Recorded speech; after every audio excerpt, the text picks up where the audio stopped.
Uh, Good day, Jamal Mallim. This is my project. It's actually your project.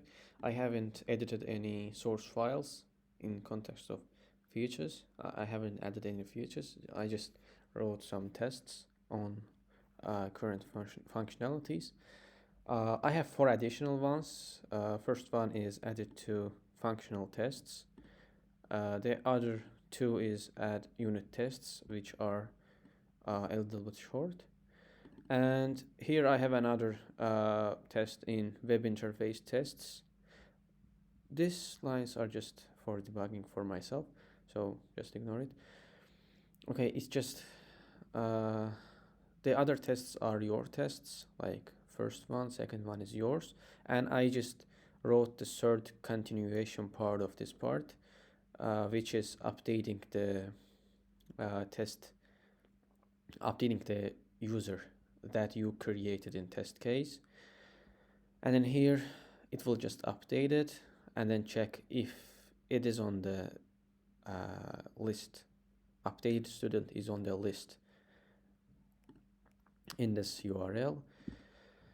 And yeah, that's all about the tests, for new tests. And coming to where it is. Okay, the GitHub. Here is the actions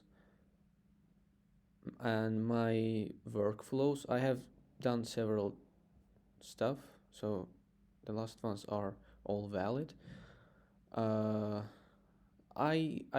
personally just delete your Circle CI file because I couldn't understand it very well, so I just made my own configuration file so that it works. Just a second, I need to show it first.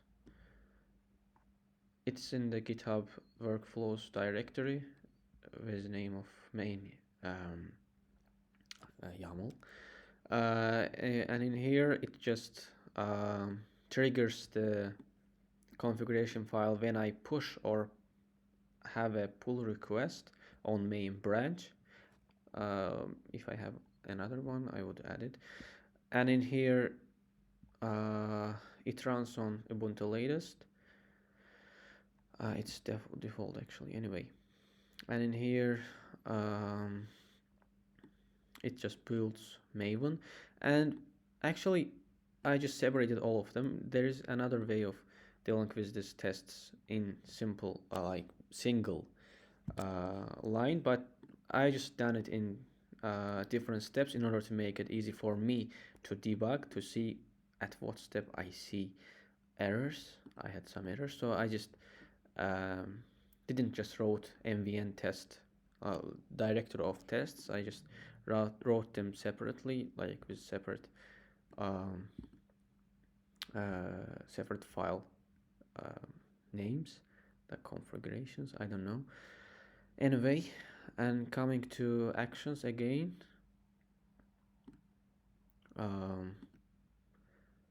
this is the steps, and these are the things that I separated as I showed before. It runs separately unit tests, interface tests, and functionality tests in order to make it easy for me to understand at what part I had mistakes. And in here it builds Maven. And yeah, that's all I can say. Thanks for listening.